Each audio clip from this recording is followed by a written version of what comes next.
Good morning, everyone. Good evening, wherever you may be. Welcome to this session of the Association for Baha'i Studies Annual Conference.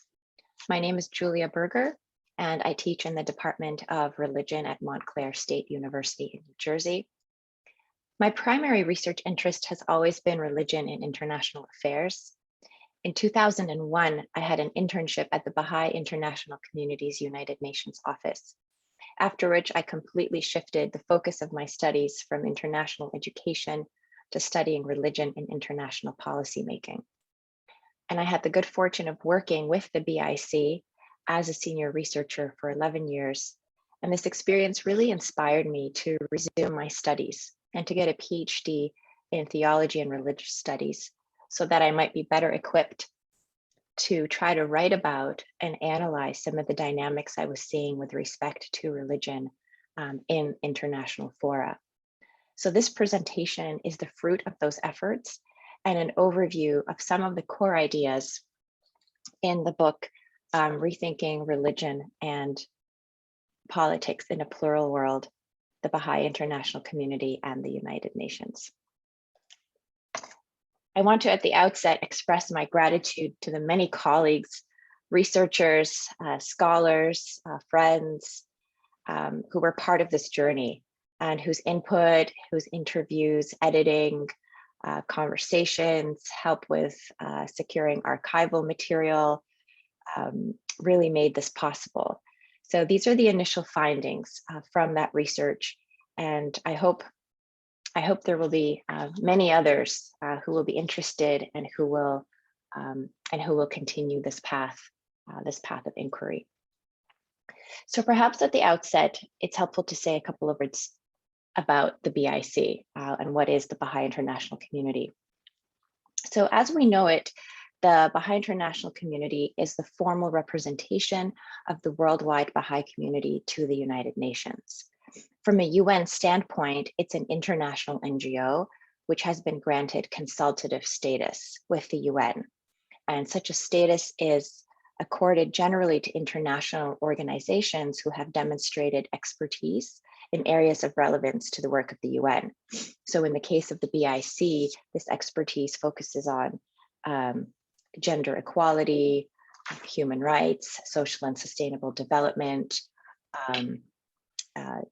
these kinds of themes and questions. So it may be helpful also then to explain sort of how the BIC exists vis-a-vis the UN. So it's helpful to know that there are over 4,000 NGOs that have consultative status with the UN and that cooperate closely with the United Nations, again, depending on their area of expertise. The BIC is not only present at the UN headquarters in New York, but in fact is a family of offices that represents the Baha'i community in various intergovernmental spaces around the world. And you can see on this map, there's our UN offices in New York, UN offices in Geneva, but then also offices in Brussels, in Addis Ababa, and in Jakarta. So the BIC, of course, doesn't just emerge out of the blue. It really grows out of a context of the Baha'i community, which really since its inception has addressed itself to not only the rulers and the governors, but the leading thinkers of the day. We can think, of course, back to the founder of the Baha'i faith, Baha'u'llah, who in the 1860s and 1870s wrote letters to the kings and rulers of the world, admonishing them to pursue justice, to disarm, to eradicate corruption from their midst. Then in the early 20th century, as nations were beginning to lay the groundwork for international peace, here we see the letters and the involvement of the son of Baha'u'llah, Abdul Baha, the eldest son of the founder of the Baha'i faith, who at this stage is now the leading the Baha'i community. He carried the message of solidarity to the West, urging listeners to consider that the racial, religious, political, economic, and patriotic prejudices were destroying the edifices of humanity. He makes the famous assertion that if religion becomes the cause of hatred and division, it would be better to be without it. Then as we move ahead into from the 1920s to the 1950s, we have a continuation of guidance and leadership from the grandson of Abdul Baha, from Shoghi Effendi, who is now leading the Baha'i community, the worldwide Baha'i community, and guiding it in its earliest involvement with the nascent international order. So an International Baha'i Bureau is established at the League of Nations headquarters in 1925.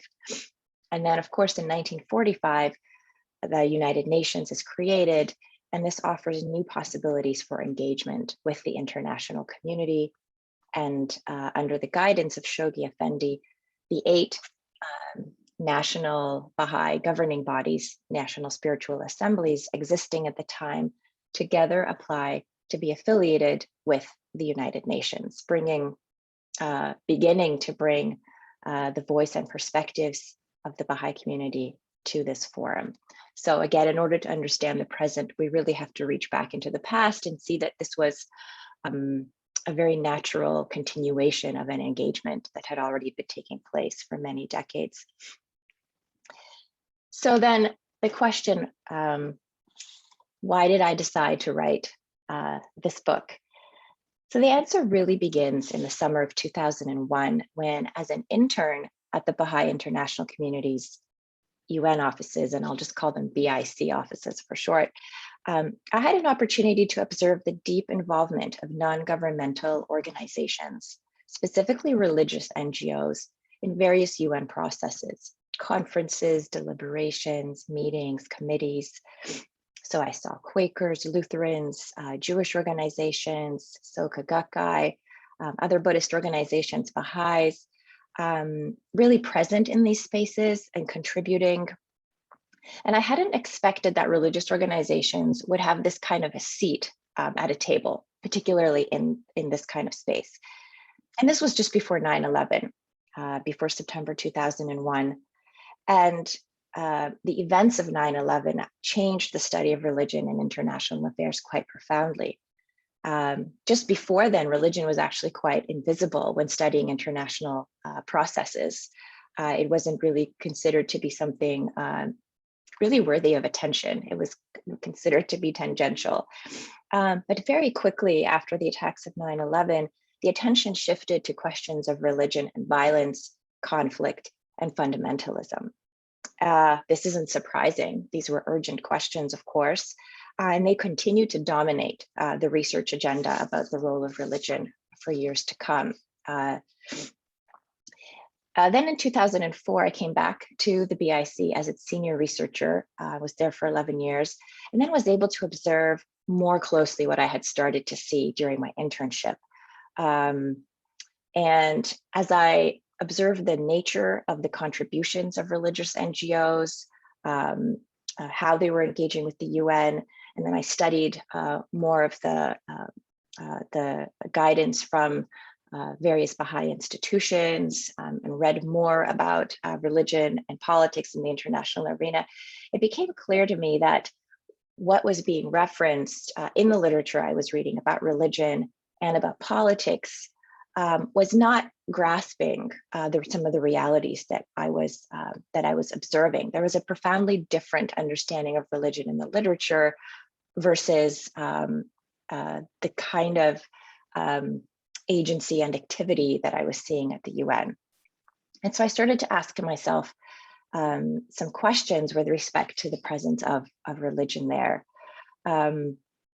What is it that religious NGOs wanted to accomplish through their work at the UN? Were they seeking power? Were they seeking to proselytize? Were there these hidden agendas? Was something else going on that we really couldn't see, that scholars weren't writing about because perhaps they weren't asking the right questions? So then the questions really leading to the study in this book began to come about. So maybe it's helpful at the outset to note that what the book is not. So the book is not a kind of a thoroughgoing history of everything that the BIC has done from 1945. to 2020. So it's not, that would probably take many volumes to write. And it's not even about the BIC's, I don't know, main accomplishments or that kind of a list. What it is it's a book about a set of ideas, but not ideas in the abstract, but ideas in practice. And it tries to see how a set of ideas which emerge from within the Baha'i tradition find expression in the world. And the reason this is a question that fascinates me is that any ideas about social change or about the social order or about justice, we think about philosophies such as Marxism or socialism, liberalism, or capitalism. All of these are rooted in deeper assumptions about who we are as human beings, what profits us, how we should relate to one another, what is good, how do we organize ourselves. You really can't escape these questions. Even if they're not answered explicitly, they are there really shaping the approach that is taken. And so today we find ourselves in a precarious situation, really brought into sharper relief through COVID, through climate change, through the failure, if not complete breakdown of our governing institutions. There is a sense of rudderlessness, of division, of enduring conflict, of a tearing apart, which is felt as different communities and nations try to address the ills before them. But even as we come together, we continue to come apart as well through these enduring divisions of inequality, of racial and ethnic hatreds and animosities. So this book looks at three ideas emerging from the Baha'i tradition and examines how these have been put to use and translated into action over the period of 75 years. Really tries to put them to the test, really, to see how they are shaping a particular set of behaviors. And it asks the questions, when we begin with this set of ideas, do we see new approaches to social change? Do these approaches, ultimately it's a practical question I want to ask, do these approaches help us to navigate the complexity, the diversity, the tendency to divide, and the pace of change that characterizes today's world? And what can we learn from observing this example that is useful for the wider community to know? So let me talk about what these three ideas are. So first I'll outline them. So the first is a developmental view of history. The second is the oneness of humanity. And the third is the administrative order. Let me just talk briefly about what these ideas are. So developmental view of history, which is pervades the Baha'i writings, states that humanity has progressed through developmental stages as a humanity. And we might refer to this as stages of its collective childhood. And now, currently at the time in which we live, we're standing at the threshold of our maturity. And that maturity is signalized in this growing capacity to come together, even at the planetary level, even as the nations of the world. And we have arrived at this point, again, by having emerged through earlier stages of our collective development as humanity. And a second facet of this view of history is that the turbulent changes that we are witnessing, the upheavals, the revolutions, the very painful dynamics that are shaping our world, can be understood as two parallel processes. One process which is leading to these successive stages of integration and coming together, consensus building, the ability to come together and unite.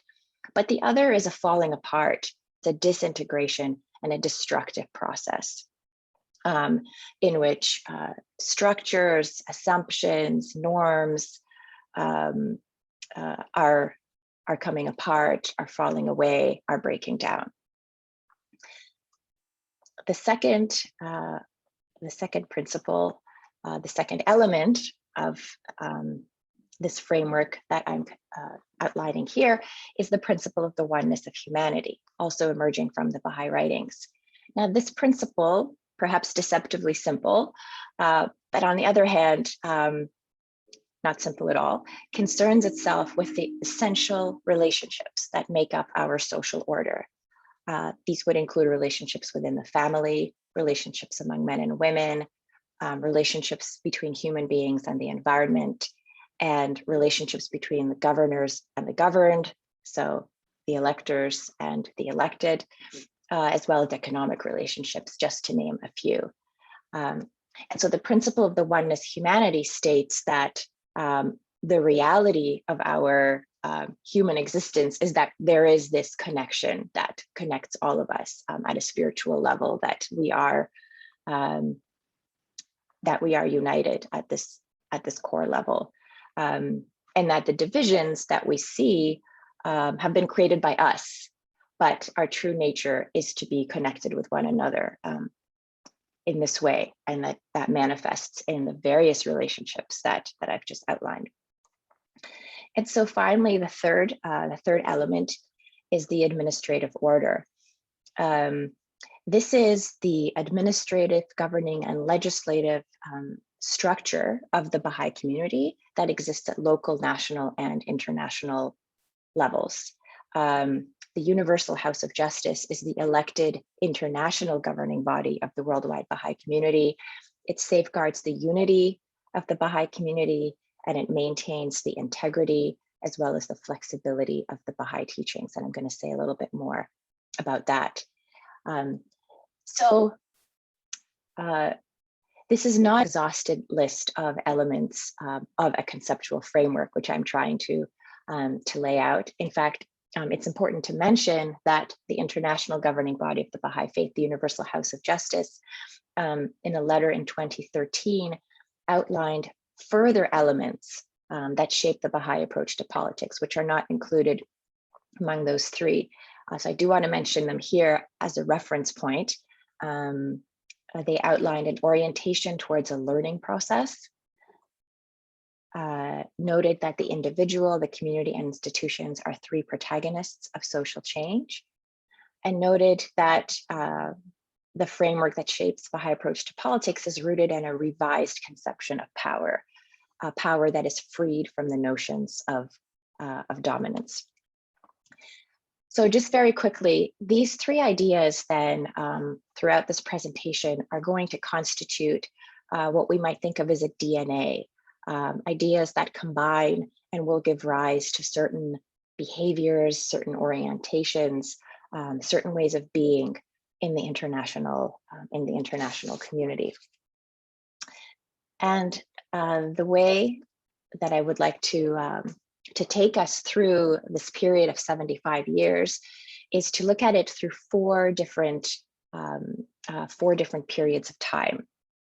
And each period of time will give us insights as to the operation of these ideas. So the first period from 1945, the founding of the UN, to 1970, I'm going to focus on how a distinct view of history, of time, and of the emerging global order shapes the way that the BIC interacts with and understands what the United Nations is.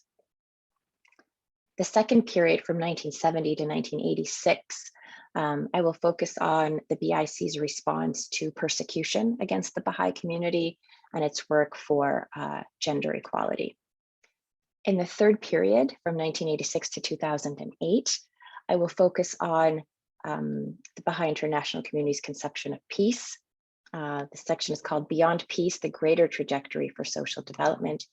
And then finally, the final section, which looks at the years 2008 to 2020, excuse the typo there, I'm going to be looking at the concept of participation in the discourses of society, which is a very specific concept and frame, which again, the governing body of the worldwide Baha'i community has given us as a way of understanding how it is that we are participating in these international processes. Okay, so we begin then in the first period, if you recall, 1945 to 1970. these are the very early years of civil society, which is NGO engagement with the United Nations. And you see here it pictured in this photo in the center, this is Mildred Mataheta, the first representative of the BIC to the United Nations. She is attending an NGO conference at UN headquarters in New York. This is March 1954. In the very early days of the United Nations, NGOs did not yet have the full slate of privileges to contribute fully to these processes. Most of them were observers, so they had the privilege of being present. And then it was expected that as observers, they would carry the information and insights that they gleaned back to their respective organizations. So it was more of a one-way arrangement. But what is significant here is that is how we understand what the UN is at this time. So if we just look at it from the perspective of this new international organization, we might be more prompted to think about all the things it cannot do. So, you know, it doesn't yet encompass all of the member states. Civil society doesn't yet have a full voice. There are a lot of things to be worked out. We might be more tempted to look at what it can't do. But on the other hand, if we take this longer civilizational trajectory, so I talked about this developmental view of history. If we take that longer view of history where we actually think about how humanity has been evolving over millennia and building its capacity in different areas, we realize, and this is something that is stated by one of the representatives of the UN at this time, that the UN is a mere beginning. This representative states, if the Baha'is can view the UN as an expression of the power of unity released into the world, they will see the UN in a different light. They can instead view it as an evidence of the gradual awakening of man's consciousness to the essential need for the unity of mankind. So there's a sense of a new kind of collective enterprise emerging in the world, also the emergence of a new kind of polity, new kinds of communities that are now coming together. Interestingly, as we look at this, you know, this is the era where conferences are starting to take place, and the UN has a lot of, you know, conferences for non-governmental organizations. And even from these earliest days, we can see that the composition of Baha'i delegates to the conferences already is quite different. So we can see here, these are Baha'i delegates to the UN International Conference of NGOs in New York in 1949. We have from the left, Dr. Amin Banani, Mildred Mataheta, the first UN representative, BIC representative to the UN, Hilda Yen, who was a Chinese diplomat and had been involved with the League of Nations, and then Mr. Matthew Bullock, who was a prominent lawyer in the United States and also a member of the national governing body of the Baha'is of the US at this time. So I think in today's lexicon or concepts, we would say, well, you know, there's good representation in this delegation. But at the time, what was more common is that delegations were generally made up of men and largely European men. So as these conferences were held in different countries, that is the composition of the delegation. But the Baha'i community already from the earliest days was very intentionally trying to signal something about the way that it was approaching these issues and about who needed to be at the table in these conversations. So even when conferences were held in different countries, there was an emphasis to involve local populations as representatives. So really enabling local people to speak for themselves in the context of this conference. Also during this period of time at the UN, there was very much a focus on the question of the role of the nation state. So now as the nation states were finding themselves as part of this emerging international order, you know, what did that mean for concepts of sovereignty and territoriality? And this was also something that was part of the discourse that the Baha'i community was contributing to. And we see in some of the guidance from Shoghi Effendi, who was leading the Baha'i community at the time, who states on this point that the the modern nation state came into existence as a unifier of diverse nations and peoples. But today it has reached the limits of its development as an independent, self-directed social body. And so really, again, trying to name the moment. Really, at this stage in 1945, we were really at the cusp of a global imaginary, and this idea that humanity can now really imagine itself coming together, consulting together as one body. Much more to say about that, but I think we will continue to the second chapter. So I leave you with this idea that a conception of history changes the narrative, the way we're able to tell the story of how we have arrived at where we are, and what is the significance of the institution that we are now a part of, and in what manner do we then want to share some of the insights about the emerging global order. So the second period of time, which is I'm sorry about that. Let me try to go back to Google Slide. The second period of time from 1970 to 1986 is perhaps one of the most dramatic periods in the history of the Baha'i International Community, where the Baha'i International Community is really thrust into a moment of engaging with the UN out of necessity. It is a period of time during which the plight of the Baha'is in Iran specifically is recognized as one of the most severe cases of religious persecution in the world.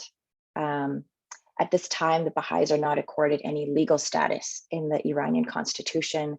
They face violence, they face torture, properties are destroyed, there's incriminating propaganda. The juridical decisions during this time confirm that even killing a Baha'i is not a crime. Basically, what is happening is that there's a concerted agenda to really exterminate the community as a whole. So the question I try to explore in this particular chapter is, how does a community seek to protect itself and struggle for justice, but without reproducing the antagonisms and the conflict inflicted on them? So again, we're going to look specifically at how those three elements, and specifically in this case, the oneness of humanity and administrative order, really shape the response to this very dramatic situation. So, I mean, one thing to understand from a historical perspective is, again, the Baha'is have no recourse to justice. Baha'is in Iran who are being persecuted have no recourse to justice in their own country. As mentioned, the newly created constitution doesn't accord them any status. So their only recourse is the instruments of international law, but which are only coming into being during this period. And by the 1980s, the plight of the Baha'i community would be recognized by the UN as one of the most severe cases of religious persecution. Also, we have to remember that in the 1970s and 80s, NGO advocacy is very much in its infancy. The major global conferences are 10 to 20 years away. The transnational networks are just starting to form. So the capacity to organize the way we have it today is just not in place yet. So on the one hand, there are two things I want to lift up. So on the one hand, the Baha'is are exhorted not to engage in partisan politics of any kind. And the idea is that if we are working towards a world which is going to be united, which can work together, we cannot resort to means which inherently tear people apart and put them at odds at one another, means that are inherently antagonistic. So we don't see Baha'is mounting a revolution or rising up against the government in Iran, but rather pursuing a very specific set of actions in which involve, first of all, pursuing all avenues of legal recourse. But then what happens is that all the appeals to Iranian authorities to address the situation go unheeded. So the Baha'is proceed to call on every possible legal instrument in existence, in a sense, putting the nascent legal machinery to the test. They're approaching the Commission on Human Rights, the committees of the General Assembly. They're working with parliamentarians, with human rights experts, special rapporteurs of the UN, the Office of the Secretary General, trying to raise the attention about what is happening, but in this way that is, again, using the instruments of international law available at that time. And in that sense, validating those instruments and trying to demonstrate to the extent possible, the efficacy of those instruments. Interestingly, at that very time, the human rights machinery is still evolving. And so various human rights bodies don't yet even have the procedural frameworks in place to take on some of these questions, but the questions come to them nonetheless, and in some small way, push those bodies to take on the situation at hand. In 1985, their historic General Assembly resolution, the General Assembly identifies Iran as a violator of human rights and calls attention to the plight of the Baha'is specifically, and it represents the first time that a minority group suffering human rights is named in a General Assembly resolution. So there's that one course of action. But there's something perhaps even more interesting happening in the background. And that has to do with the nascent and evolving networks of the growing Baha'i community and how it is organizing itself.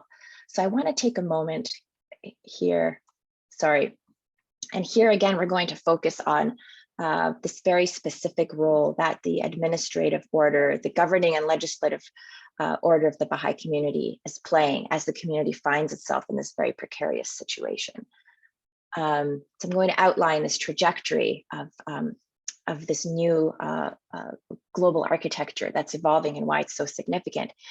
So in 1963, the worldwide Baha'i community elects its first international governing body, the first Universal House of Justice, which is a milestone because now that community has been able to come together, cast ballots, and now there is a formal international governing body which directs, guides,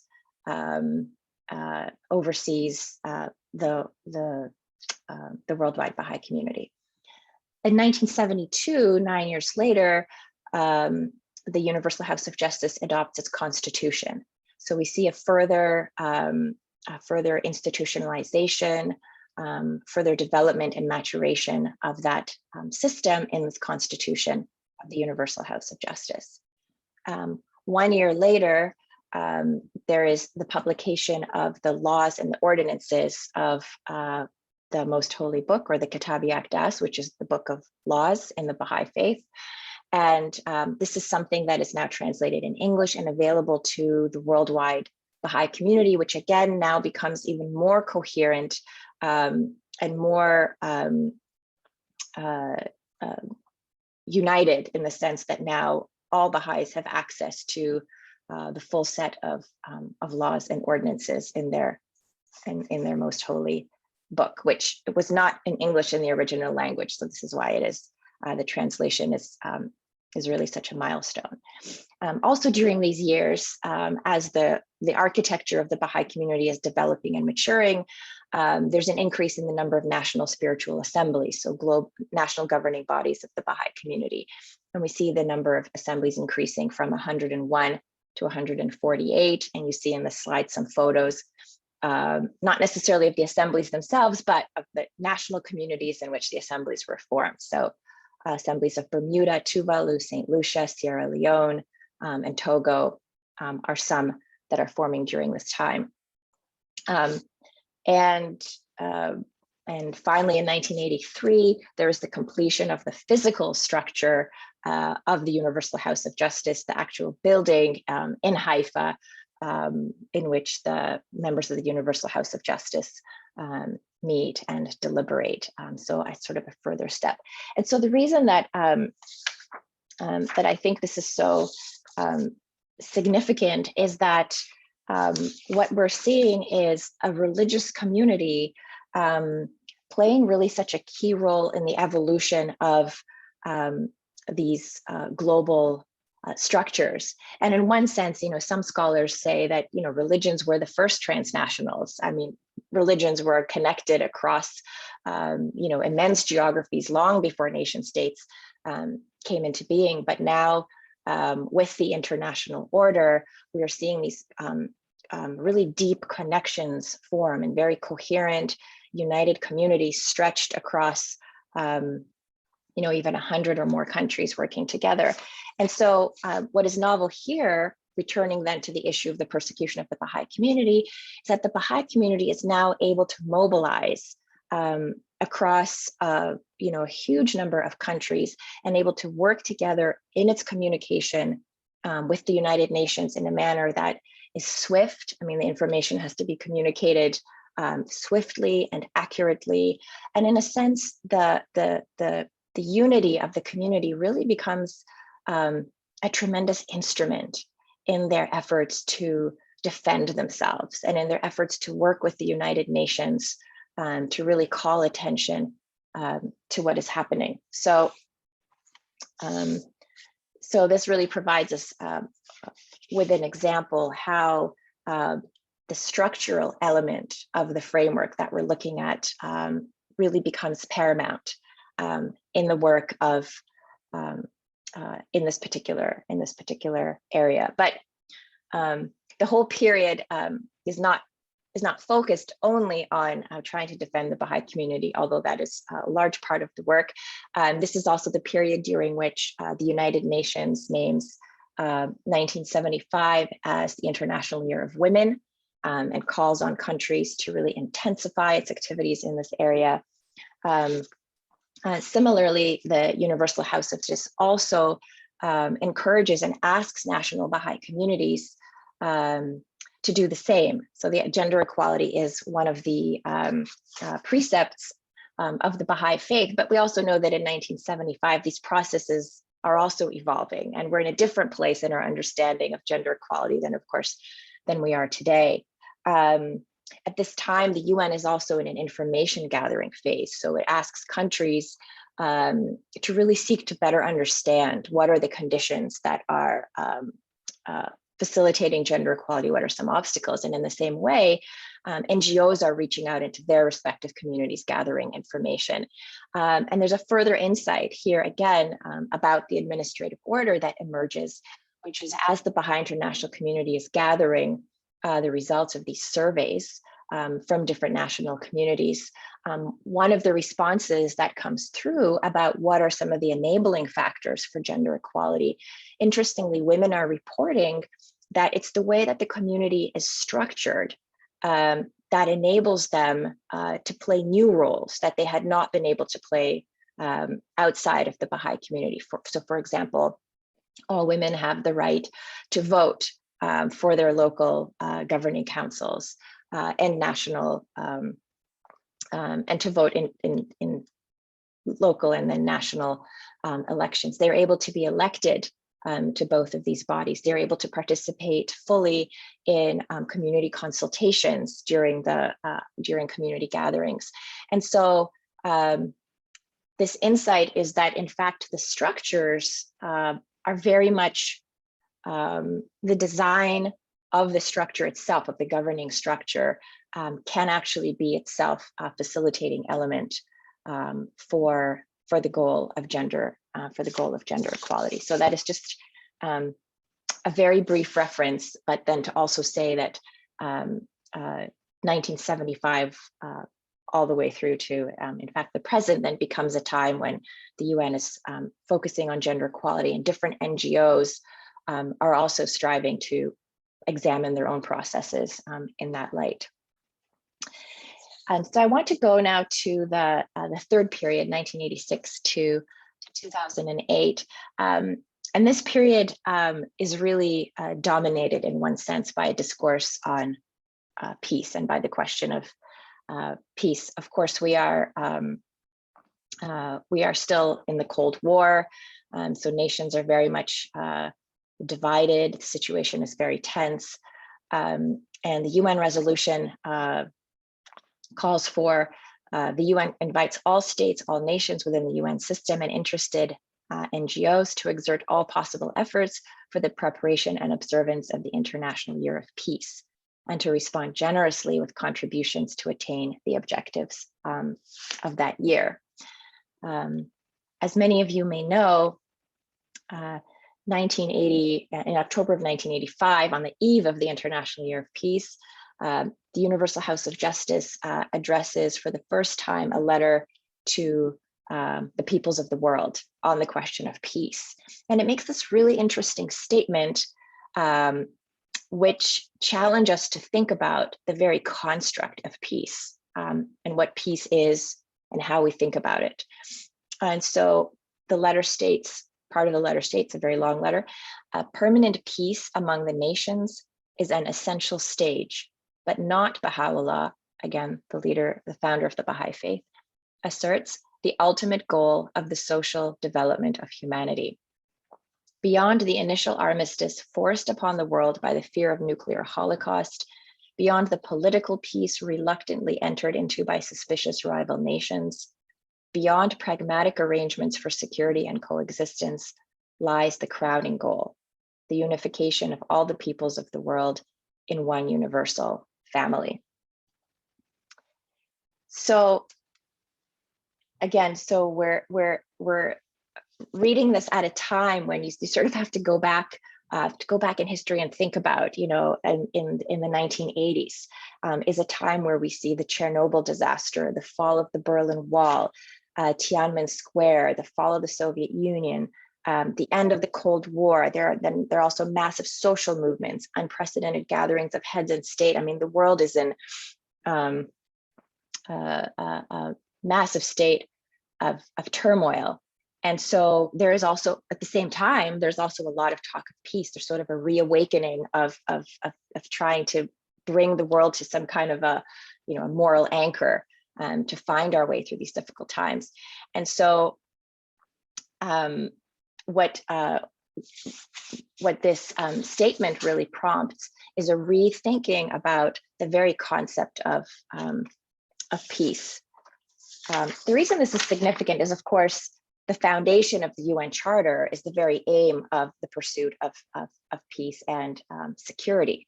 And the UN has a very particular understanding of peace, one that we can say is derived from the Western liberal tradition. The UN has also been evolving its understanding of peace. It has created a post-conflict peace building body. It has a peace building commission. And it's important to note that very often when we speak about peace, there's somehow the assumption that we are all speaking about the same kind of process, when really, in fact, we need to dig deeper to understand what are the assumptions that are shaping this construct of peace. How do we see the nature of the human being? What do we see as the elements of human flourishing? Where do we see ourselves going as a humanity? And so a lot of these ideas are then conveyed in the statement on peace, which notes that there are several elements to the Baha'i conception of peace. One is there's this transformation of the human being. So at a very personal level, really the change of heart and how we think about each other, and how do we root out the animosities and the prejudices and the biases and all those things which ultimately become obstacles in trying to relate with others. But there's also an element of reform and reconstruction of the structures of society. So what we are seeing then during this period is, again, the Baha'i International Community is seeing a different reading of society. So if we go back to that statement, maybe just to highlight what it says, is that the permanent peace is a stage, but not the ultimate goal in the social development of humanity. So if you recall, the goal is stated in terms of the unification of the peoples of the world in one universal family. And again, bringing in the concept of the developmental view of history, we're emerging from our collective childhood. We're at the threshold of maturity. And one of the signs of a maturing human race is its ability to come together as one universal family. So then it's interesting to look at the events of this period in that light.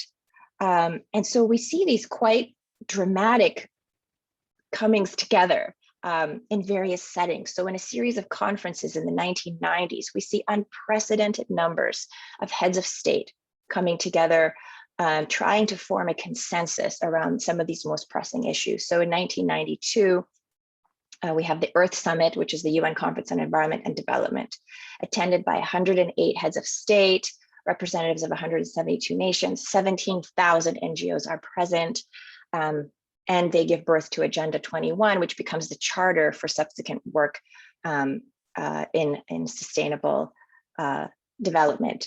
Then we see in 1995, the UN Fourth World Conference on Women, which again breaks records.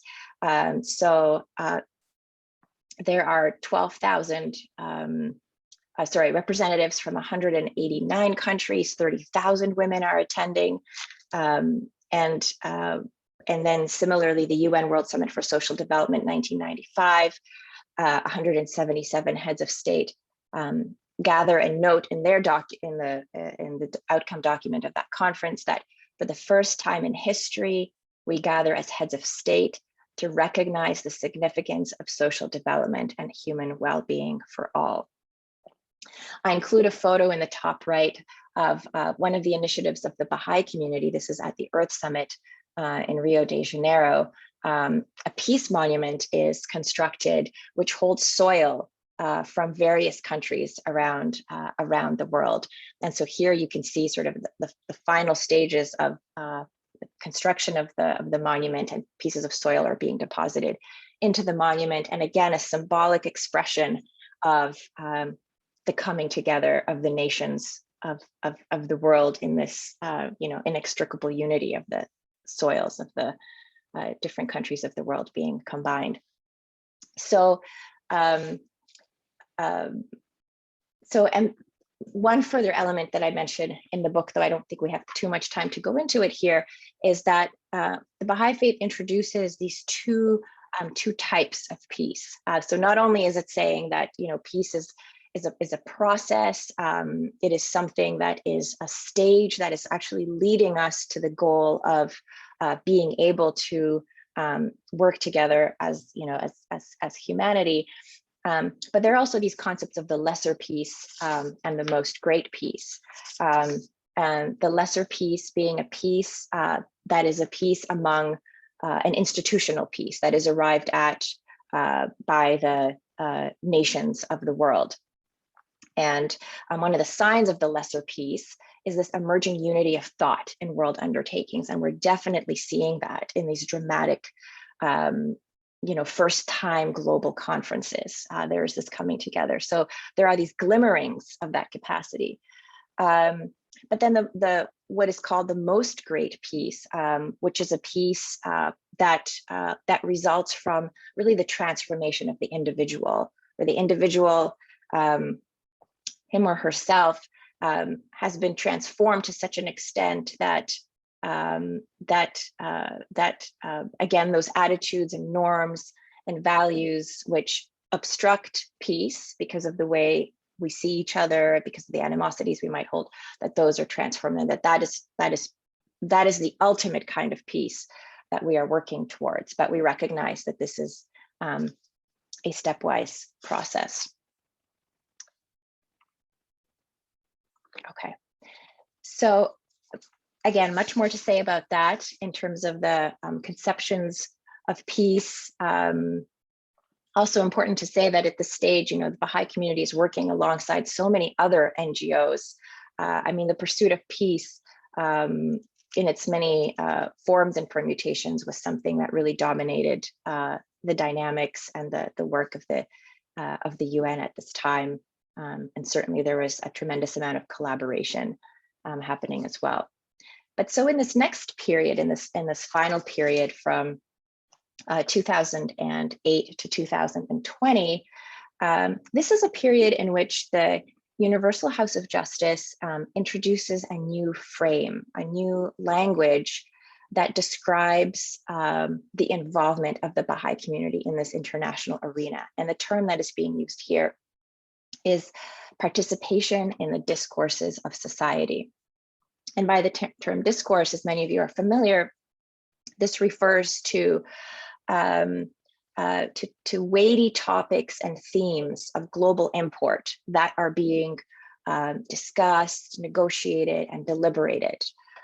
In this case, in the global arena. So we might think about the discourse on human rights, or on climate change, or on humanitarian work, the discourse on youth, on education, all of those sort of pillars of what we consider to be, a just and thriving social order. So this term is introduced. So let's just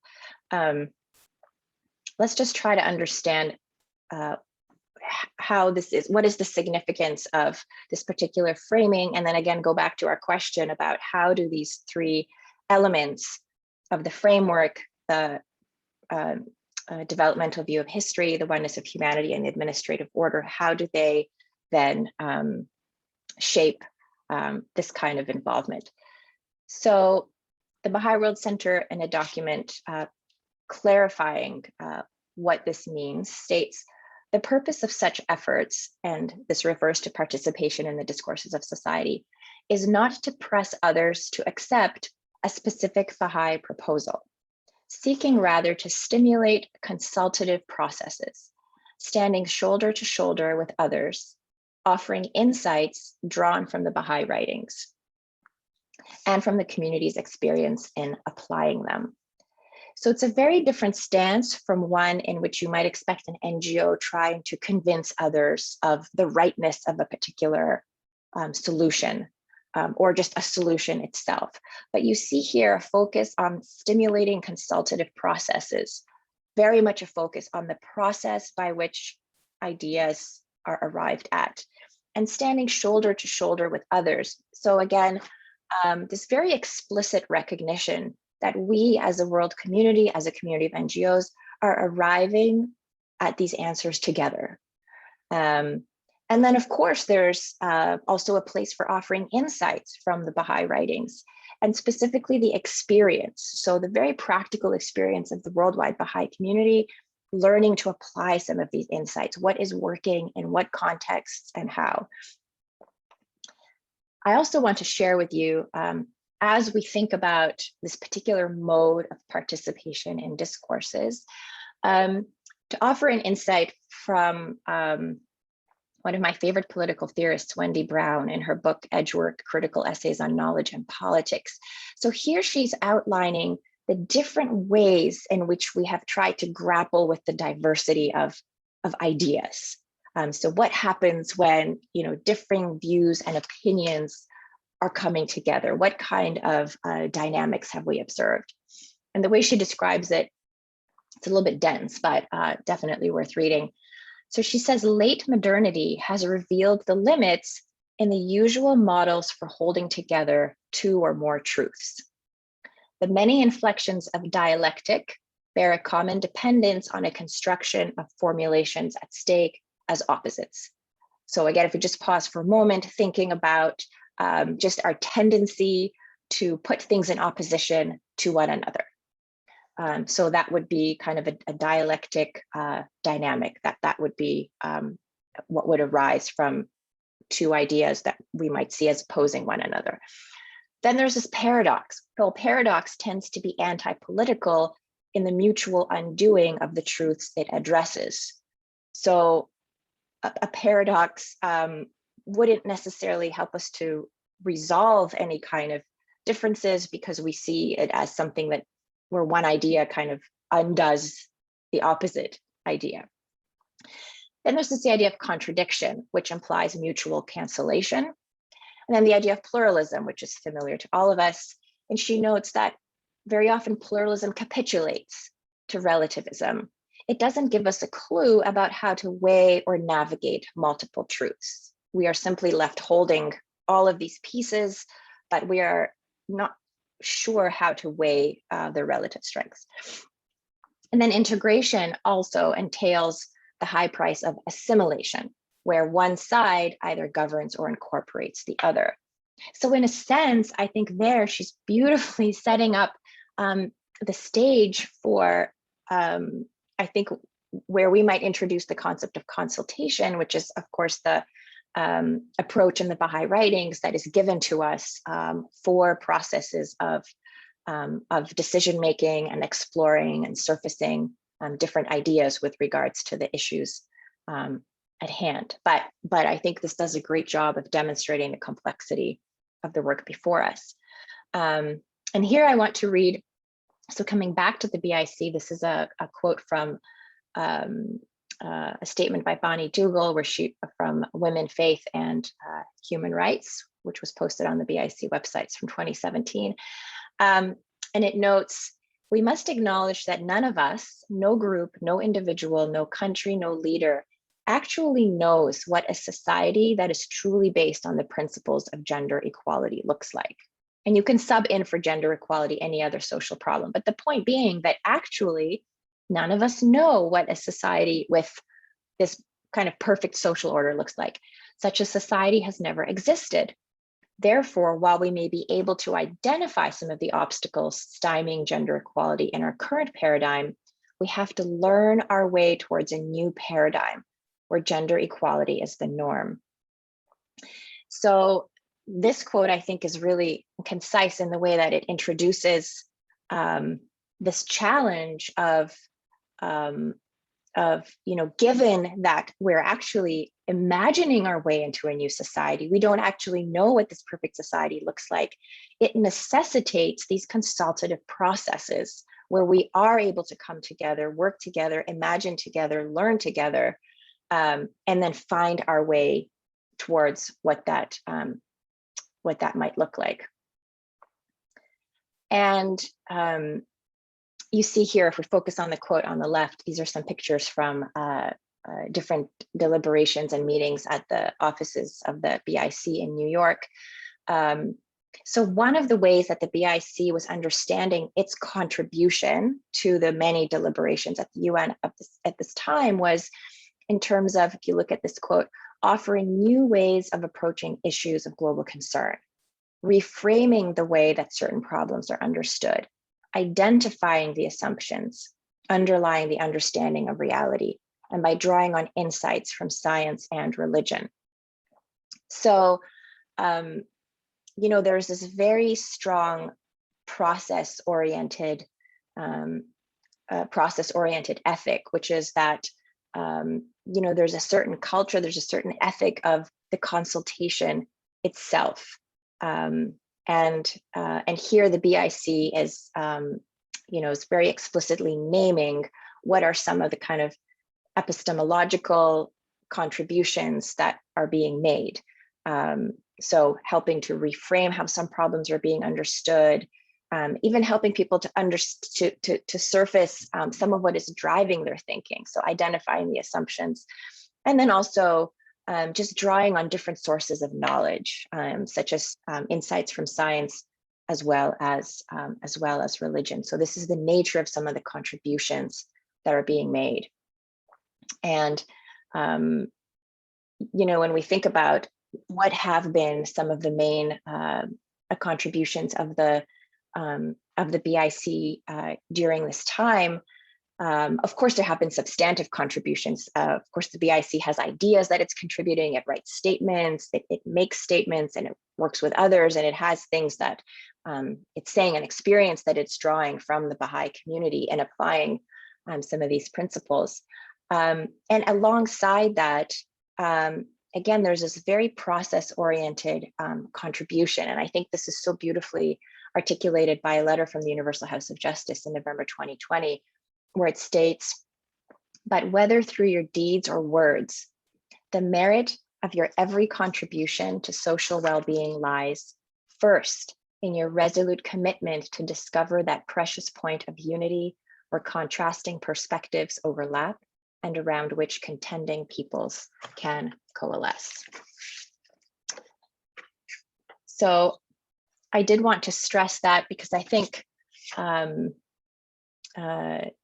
process might be something that we don't think about, something that seems to be very much in the background, but actually it's central, and it's a process that reflects this principle of the oneness of humanity, which is that we need a process that actually harnesses that reality of knowing that we are all part of one humanity, and a process that that is able to harness the diversity in a way that is unifying. And again, that speaks to this quote from Wendy Brown, which is where she's ultimately saying, well, we've tried these different approaches.